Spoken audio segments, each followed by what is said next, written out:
Praise lord. దేవుని వాక్యం నుండి యెషయా గ్రంథము 9వ అధ్యాయము 6వ వచనం చదువుకుందాం. ఏలి అనగా మనకు శిశువు పుట్టెను, మనకు కుమారుడు అనుగ్రహింపబడెను, ఆయన భుజము మీద రాజ్యభారముండును. ఆశ్చర్యకరుడు, ఆలోచనకర్త, బలవంతుడైన దేవుడు, నిత్యుడగు తండ్రి, సమాధానకర్త యగు అధిపతి అని అతనికి పేరు పెట్టబడును. అంధకారం అలుపుకొనుంది, చుట్టూ కూడా చిమ్మ చీకట్లు, రాజకీయ అస్థిరత, రాజకీయమైన ఒత్తిడి, లేకపోతే ఎటువంటి విధమైన కూడా ఆలోచన గోచరించకపోవటం. ఇటువంటి పరిస్థితుల్లో మరి దేవుని వాక్యం వారికి ప్రత్యక్షమైంది. వారిని ధైర్యపరుస్తూ, వారికి నిరీక్షణ కలుగజేస్తూ, సూర్యుడు ఎలాగైతే మరి చీకటిని చీల్చుకొని వచ్చి మరి ఉదయాన్ని కలుగజేస్తాడో ఆ విధమైన దేవుని వాక్కు వారి కోసం ప్రత్యక్షమై దేవుని యొక్క గొప్ప హోప్, నిరీక్షణ వారికి కలుగజేయబడింది.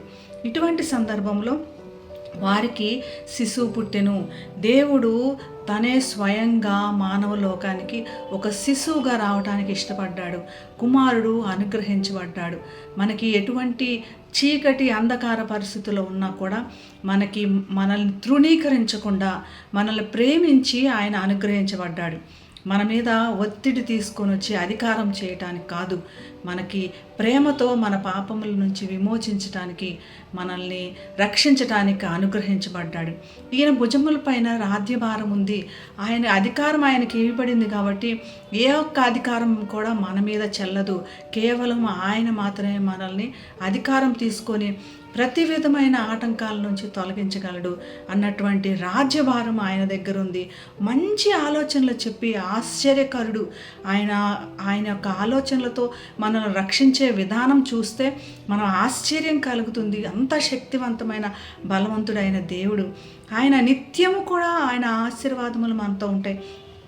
కేవలం ఒక్కరోజు వాగ్దానం చెప్పి మనుషుల్లాగా మాయమైపోవడం కాదు, కానీ నిత్యము సదాకాలం మనతో ఉంటానన్న ఈ దేవుడు సమాధానానికి అధిపతి.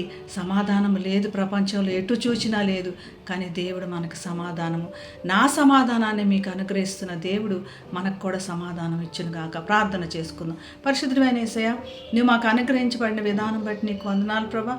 మాకు మీద సర్వ అధికారం నీకే నాయనా. మాకు సమాధానంలోనికి నడిపించమని, ఇప్పుడున్న అంధకారంలో నుంచి మమ్మల్ని బయటికి లాక్కుమని యేసు నామమున ప్రార్థిస్తున్నాం తండ్రి.